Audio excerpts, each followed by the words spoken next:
L'aventure de Léon et le poisson magique. Il était une fois, dans un petit village côtier appelé Belle-Mère, un jeune garçon nommé Léon. Léon vivait avec sa mère, Madame Jeanne, dans une maison pittoresque près du port. Leur maison était entourée de fleurs colorées et de jardins verdoyants. Léon adorait passer du temps près de l'eau et rêvait souvent d'aventures maritimes. Un jour, alors que le soleil brillait dans un ciel bleu clair, Léon décida de partir en pêche avec son vieux bateau. Il s'habilla en vêtements de marin et prit son canot avec des filets et des appâts. Madame Jeanne l'embrassa et lui souhaita bonne chance. Sois prudent, Léon, et n'oublie pas de rentrer avant la nuit. Léon monta dans son bateau et pagailla jusqu'à la mer ouverte. Les vagues dansaient doucement autour du canot, et le vent soufflait légèrement dans ses cheveux. Léon lança ses filets et attendit patiemment. Alors qu'il regardait les vagues scintillantes, il vit quelque chose de brillant sous l'eau. Curieux, il plongea et découvrit un magnifique poisson doré avec des écailles scintillantes comme des étoiles. Le poisson, qui semblait comprendre qu'il était observé, se dirigea vers Léon et parla avec une voix douce et mélodieuse.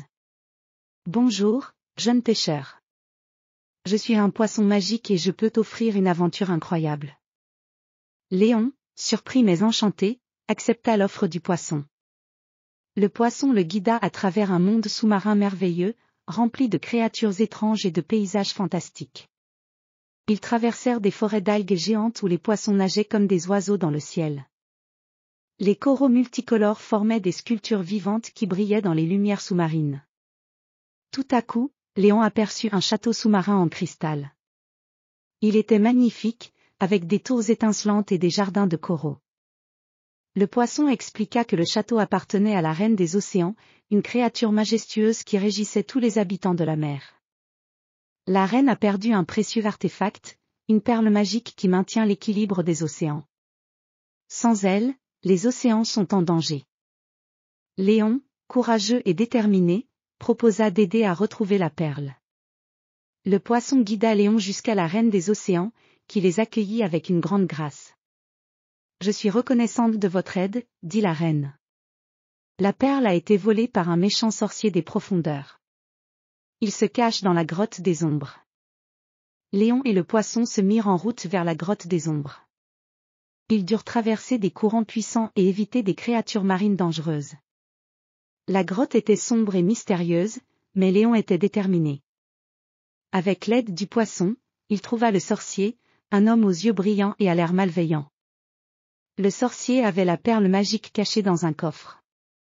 Léon, utilisant son courage et son intelligence, affronta le sorcier. Après un combat acharné, Léon réussit à récupérer la perle et à la ramener à la reine des océans. La mer retrouva son équilibre, et les créatures marines célébrèrent le retour de la perle magique. La reine des océans remercia Léon avec des cadeaux précieux, un collier en perles lumineuses et un parchemin magique qui lui permettrait de revenir dans le monde sous-marin à tout moment. Léon rentra chez lui avec un cœur plein de joie et des souvenirs inoubliables. Sa mère l'accueillit avec des larmes de bonheur. Chaque fois que Léon regardait le collier en perles, il se souvenait de son incroyable aventure et du monde magique qu'il avait découvert sous la mer. Et parfois, lorsque la nuit était calme et claire, il entendait le doux chant du poisson magique qui lui rappelait les merveilles du monde sous-marin.